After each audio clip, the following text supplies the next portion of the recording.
Hiya howdy, it's Nikki, your unproblematic drama queen, and welcome back to my channel.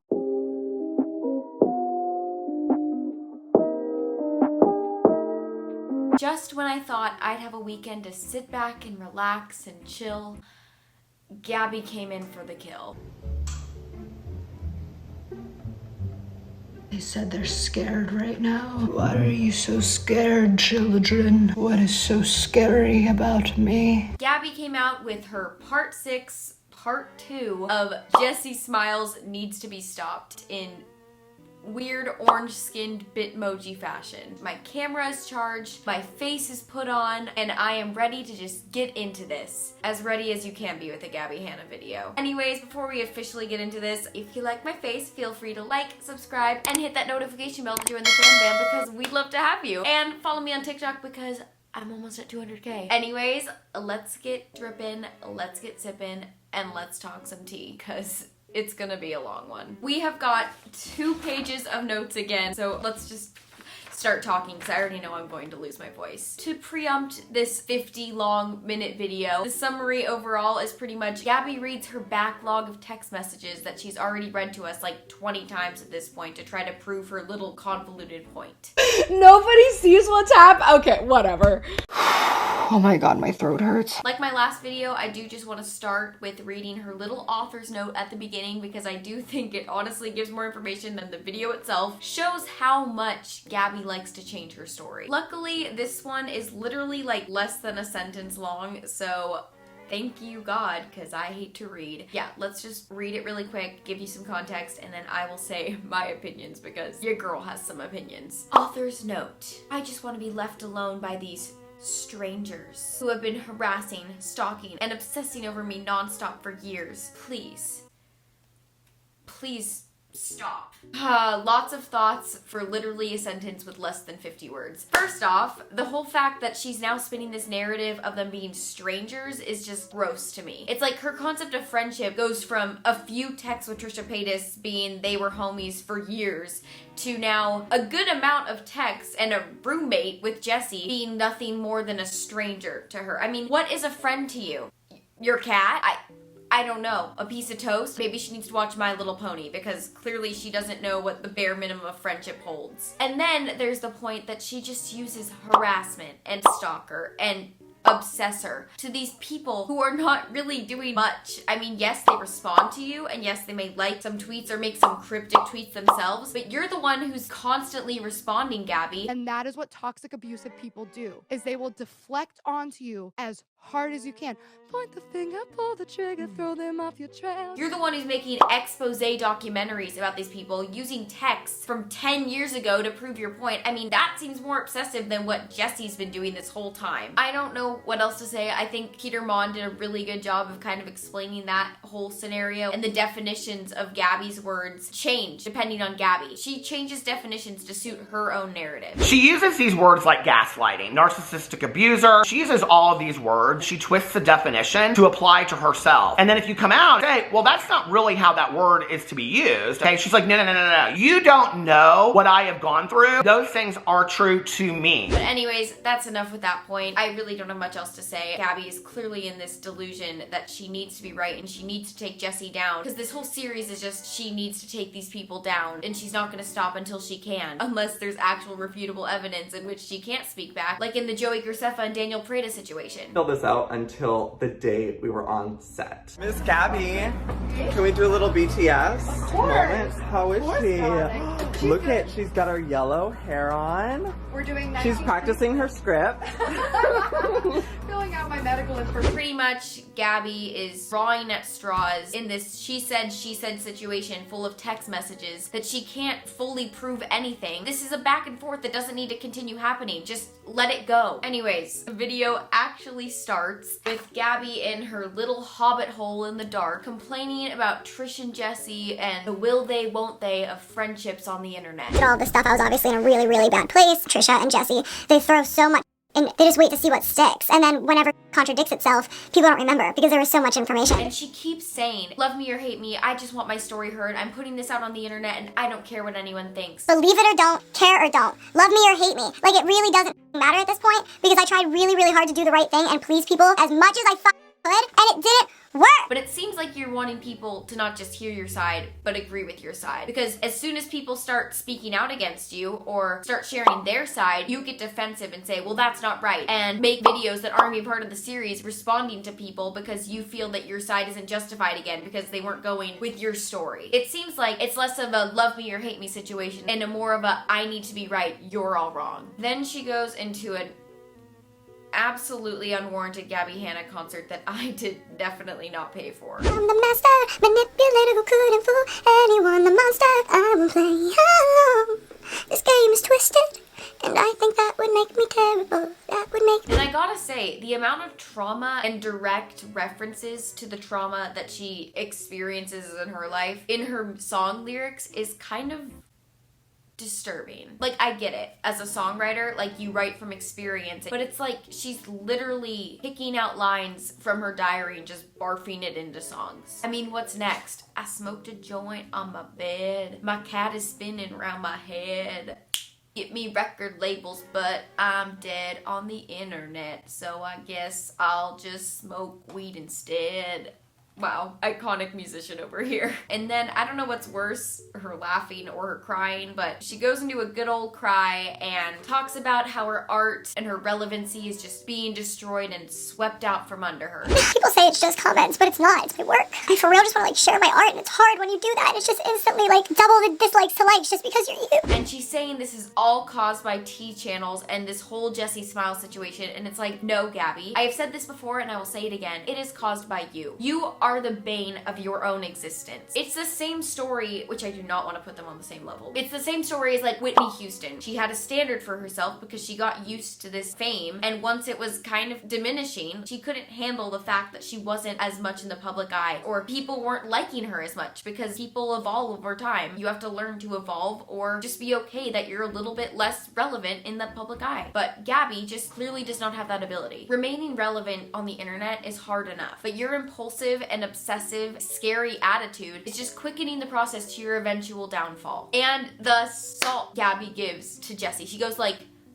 when she literally talks about Jessie. Thought it was gonna be for my subscribers who have been here a while. Where's that empathy you were talking about, Gabbie, huh? Where's that empathy that you literally made a big point about in your series? And I guess at this point, I realized it's just another freaking Gabbie Hanna reaction video as she watches the videos that she's already used for evidence in her series of Jessie Smiles. Yes, Jessie talked crap in a lot of her story time, but so did you, Gabbie. You talked crap about Jessie. You talked crap about so many people, because I used to watch them. I used to be a fan for some weird reason. And you're pissed about these little clues Jessie left in her story times, but she is allowed to do that. I mean, she didn't say your name. Joey Graceffa left clues. And only one out of all 4 seasons someone like had an issue with dying. Oh, there was one in season 4 too. Really? Yeah, that was season 4 was my least favorite film by far. Why? Just because Drama? of this one person on the cast who just made it hell. It's the same situation, but you know, and so you get pissed and butthurt about something that they have free will to do. She calls Jessie the same person as Trish because she said that she was scared of Gabbie. Her and Trish are the same. They're literally the same. That's why when this was like happening, I was like, oh my god, like the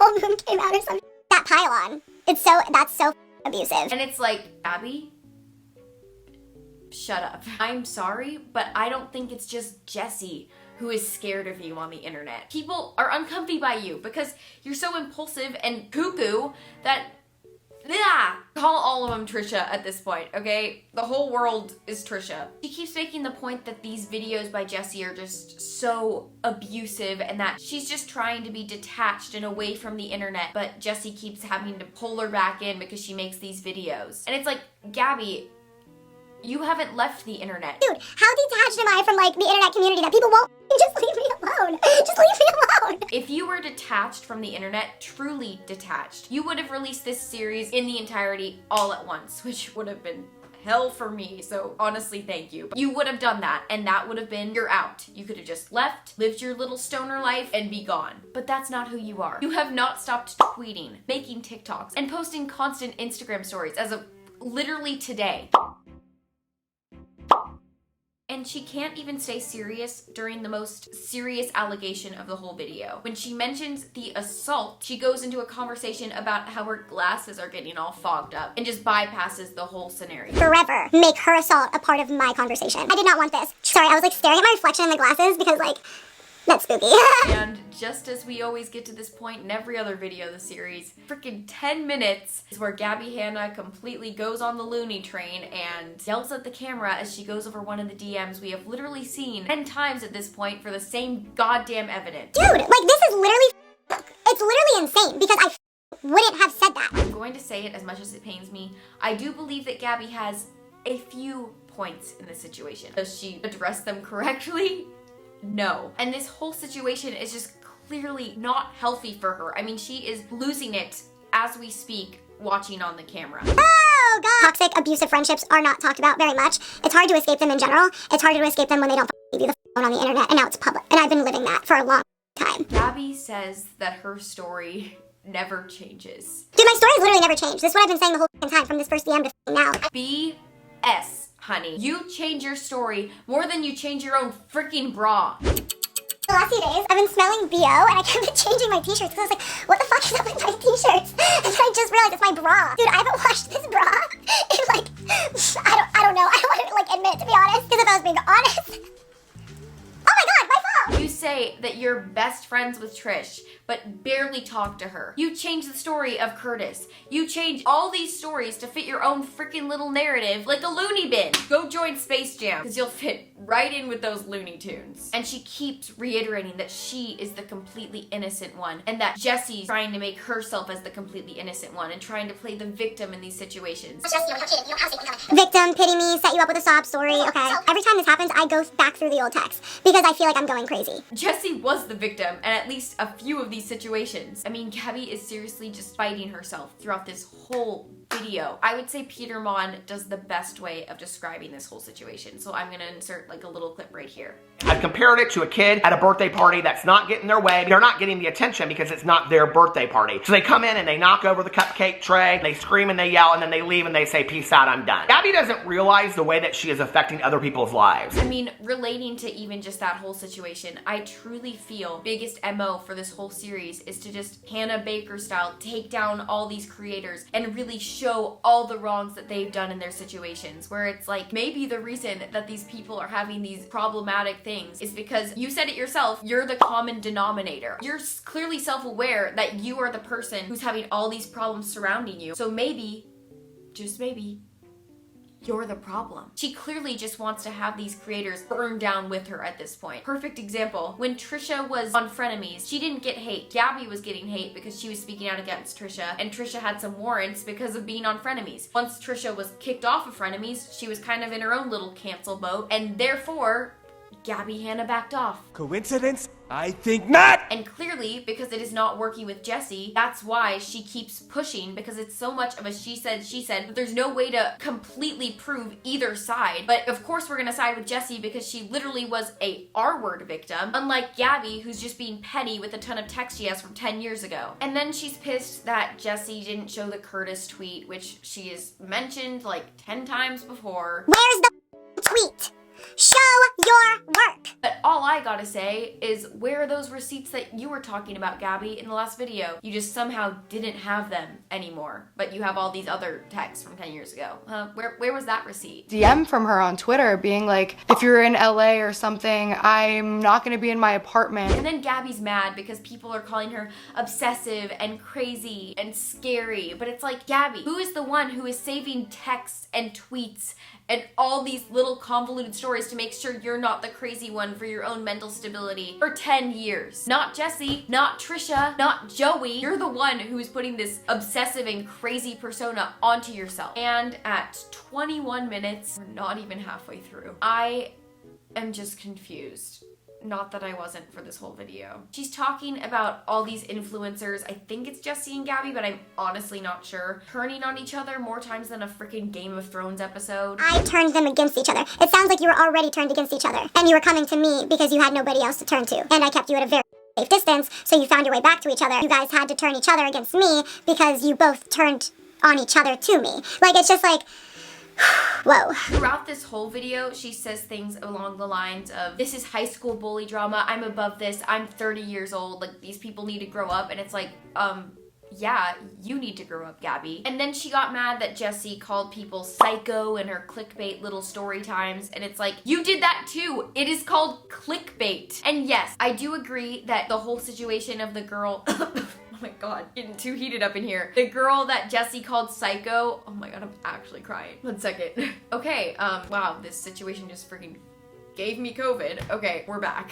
I do agree that the girl that Jessie was calling psycho in her little series about her or something that caused her to have a mental breakdown was not cool. I don't think Jessie's a saint. I think she's done stuff in the past, probably will do stuff in the future considering she's an influencer, but she's fine right now. And also, you're the one who's been using narcissistic abuser, gaslighting, crazy, obsessive, all these words and just demeaning all of their validity. So I don't really feel that Jessie using psycho is really changing the term that much. And she said she's so excited to finally just move past this and not have to think about Jessie anymore. And it's like, it feels like that's all you do, Gabbie. I'm so excited to not think about Jessie Smiles again, because I didn't think about her forever. I only think about her when she ruins my life. Yeah, dude, she's nuts. Through saving texts, through writing all of these song lyrics, to this freaking series, I mean, you never stop. And I don't know if this is just a thing that canceled people do nowadays, but apparently talking through Bitmojis is part of the I'm canceled and desperately wanting attention starter pack. What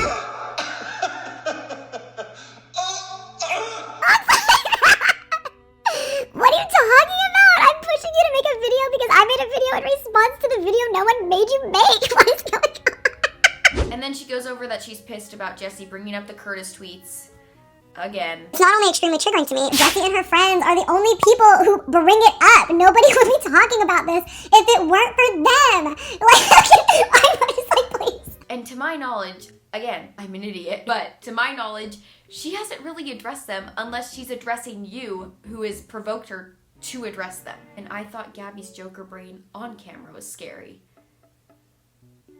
Oh boy. Gabbie and Bitmoji is a whole nother level. If I didn't take my video down, oh my god! It's literally the same fucking thing!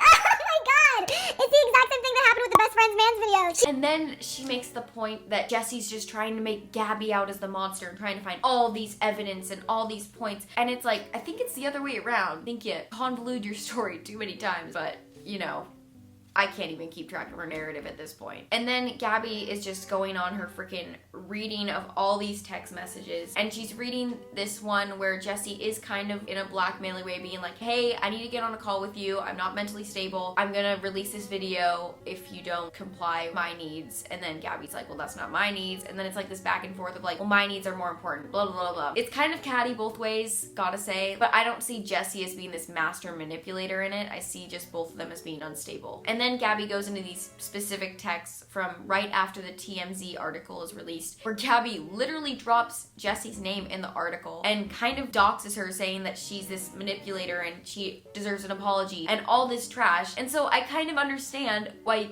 Jessie's responding the way that she does. Well, that's gonna make you feel better, but this is what's gonna make me feel better, so we have to do my thing even though I'm the one who put us in this situation, and you have to be okay with that, or else I don't really want to make a video, but I fucking will. And then she talks about something that actually kind of pisses me off a lot, about the whole fact that she wanted Jessie to give her a full-on public apology and sign an NDA. She does it in a blackmailing way herself. She says, if you don't do this, I'm gonna sue you, I'm gonna come after you, you're gonna give me your money. Gabbie, you're the one complaining about her blackmailing you for releasing a video where you're literally threatening to sue her. I told her I'd be happy if she put out a video retracting the notable lies like that I pointed out, apologize for making it public, set the example that it shouldn't be public, NDA, so she would stop talking about me forever, asked her to delete the videos about me. I said I think it was a good compromise. As you would say, make that make sense. And it just is sickening to me that she wants her to sign this NDA so Jessie can never talk about her again, but then she's not gonna sign one herself. So it's pretty much like, listen, you can never talk about me again, but I can talk about you whenever I want. How is that fair, Gabbie? Huh? Of course, because now you can spin the narrative however you want. And the last thing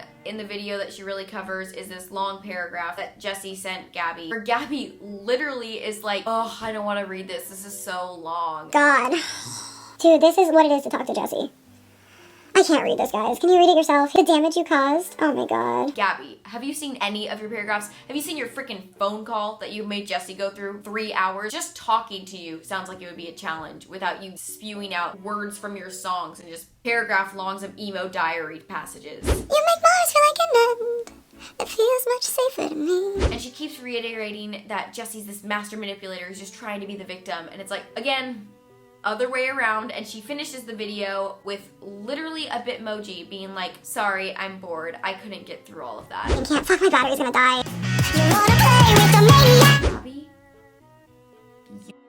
I mean, listen, I'm bored too, so honestly I'm glad it didn't go on any longer, but the fact that she's like, oh, this is so boring, then why make it in the first place? Because all of us are bored too. The only reason I'm not bored is because I'm pissed off at your stupid actions. That's the video. That's Gabbie in a nutshell. Okay, my final thoughts. First off, I think it was a really douche move to be like, ugh, this is so boring. Like, I can't talk about this. At least Jessie, in her big explanation video, went through every freaking receipt that she could. I mean, honestly, Jessie's video was better put together than every single video of Gabbie's series combined. And I think this whole series at this point is just a perfect example of someone who doesn't know how to understand or deal with the loss of relevancy on YouTube. Smokey Glow just made an amazing video about this whole concept. It's literally Gabbie's channel in a nutshell, so I'm going to link that right there in the description below, referring to the relevancy thing. Gabbie is just trying to stir up drama, any type of attention that she can, so she can remain relevant in any form that she can on the internet. I'm back, and I don't want to hear I'm acting different. I mean, she's pretty much going for the concept of any press is good press at this point, but at this point, I don't think any press is good press for Gabbie Hanna. I would say for some people, like Trisha, it works really well to troll and spark up drama and be a lunatic on the internet. I'm gonna get this because it says squirt. Gabbie clearly tried to go down this little route of trolling and getting relevancy through drama, but she just clearly took it like 10 times too far. At the end of the day, as the title of her video says, she keeps saying that Jessie Smiles is the one that needs to be stopped and Gabbie just wants to be left alone in her little stoner bed. But I think the truth of the matter is that Gabbie is the one who is honestly never going to be stopped. She's never gonna stop talking about people. She's never gonna stop trying to stir up drama right before her music releases. She's never gonna stop saving these crazy texts from 10 years ago. It's just how Gabbie is. She clearly is not in a sound headspace, and as Trisha would say, she's scary. So yeah, that has been episode 6. Anyways, that has been episode 6. Part 2. But it has been interesting, and I'm very curious to see where she goes next with this, because I don't know how many more people she can clearly cancel who are even cancelable at this point. So yeah, if you like my face, feel free to like, subscribe, and hit that notification bell to join the fam band, because we'd love to have you. Also follow me on TikTok because I'm almost at 200K, and comment below what drama you want to see next. Anyways, it's been Nikki, it's been cool, I'm bad at talking, and bye!